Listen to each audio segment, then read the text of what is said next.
ನಿನಗೆ ಬೇರೆ ಯಾರು ಸಿಗಲಿಲ್ವಾ? ಯಾಕೆ ಇವನನ್ನು ನೋಡುವಾಗ ನನಗೆ ನಗು ಬರುತ್ತಾ ಇದೆ. ಯಾಕೆ?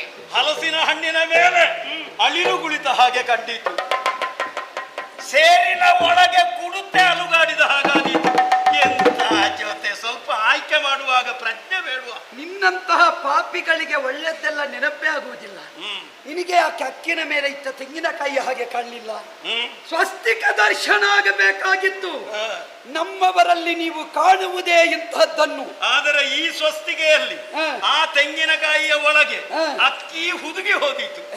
ನಿನ್ನ ಊಹನೆ ಅದು. ಆದ್ರೆ ನೀ ಭಾವಿಸಿದ ಹಾಗಲ್ಲ. ನಿನ್ನದ್ದೇ ಉಪಮೆಯನ್ನಾಧರಿಸಿ ನೋಡು. ಹಲಸಿನ ಹಣ್ಣು ಎಷ್ಟೇ ದೊಡ್ಡದಾದರೂ ಕೂಡ ಅಳಿಲು ಅದನ್ನು ತಿಂದೇ ತಿನ್ನುತ್ತದೆ. ಆದ್ದರಿಂದ ಗಾತ್ರ ಏನು ಎನ್ನುವುದು ಮುಖ್ಯವಲ್ಲ, ಪಾತ್ರದ ಮೌಲ್ಯ ಏನು ಎನ್ನುವುದು ಪ್ರಧಾನ. ಇದೀಗ ನೀನು ನನ್ನನ್ನು ಅಪಹಾರಕ ಅಂತ ಆಡಿದೆ. ನೀ ಏನು ಮಾಡಿದ್ದು? ನಾನು ಅವಳನ್ನು ಪ್ರೀತಿಸಿದ್ದು. ಅವಳನ್ನು ಅಪಹರಿಸಿದ್ದು. ಪ್ರೀತಿ ನೀ ಮಾಡಿದ್ದೇನೆ ಅಂತ ಕಾಣಿಸಬಹುದು. ಅವಳು ಒಪ್ಪಿದ್ದಾಳೋ ಎನ್ನುವುದು ಮುಖ್ಯ. ಅವಳು ಪ್ರೀತಿಸಬೇಕಾದಂತ ಅಗತ್ಯ ಇಲ್ಲ. ಅಂದ್ರೆ ನಮ್ಮ ಕ್ರಮ ಹೇಗೆ ಗೊತ್ತಾ? ನಾವು ಮೊದಲು ಮಸಾಲೆ ಕಡಿಯುವುದು, ಮತ್ತೆ ಕೋಳಿಯನ್ನು ಕಡಿಯುವುದು. ನಾವು ಹಾಗಲ್ಲ. ಕೋಳಿಯನ್ನು ಕೇಳಿ ಮಸಾಲೆ ಕಡಿಯುವ ಕ್ರಮ ಇಲ್ಲ. ನಾವು ಹಾಗಲ್ಲ. ನಾವು ಮೊದಲು ಎಷ್ಟುಂಟು ವಸ್ತು ಅಂತ ನೋಡುವುದು, ಮತ್ತೆ ಬೇಕಾದ ವ್ಯವಸ್ಥೆ ಮಾಡುವುದು. ಆದ್ದರಿಂದ ಇದ್ದಷ್ಟೇ ನಮ್ಮ ವ್ಯವಸ್ಥೆ. ನೀವು ಹಾಗಲ್ಲ. ನಮ್ಮ ಹೆಣ್ಣು ಮಕ್ಕಳನ್ನು ಮಾರುಗೊಳಿಸಿ ಮಾರುವೇಷದಿಂದ ಅವರನ್ನೇ ವಶ ಮಾಡಿಕೊಳ್ಳುತ್ತಾ ಇದ್ದೀರಿ. ಆದರೆ ವರ್ತಮಾನ ಕಾಲದಲ್ಲಿ ಸಾಕೇತಪುರ ಪತಿಯಾದ ಶತ್ರುಜಿತನ ಮಗ ಋತಧ್ವಜ ನಿಮ್ಮನ್ನು ಪ್ರತಿಭಟಿಸುವುದಕ್ಕೆ ಎದ್ದು ನಿಂತವನಿದ್ದೇನೆ.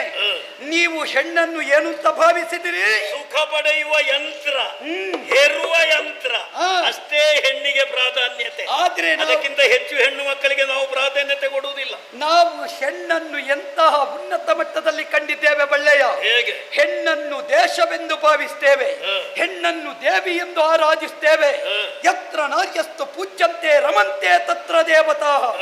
ಎಲ್ಲಿ ಪತಿವ್ರತೆಯರಾದ ಹೆಣ್ಣು ಮಕ್ಕಳಿದ್ದಾರೋ ಅಲ್ಲಿ ದೇವತೆಗಳ ಸಾನ್ನಿಧ್ಯ ಉಂಟು, ಅವರು ಗೌರವಿಸುತ್ತಾರೆ ಎನ್ನುವ ಗೌರವ ಭಾವವನ್ನು ಕಾಣುತ್ತೇವೆ.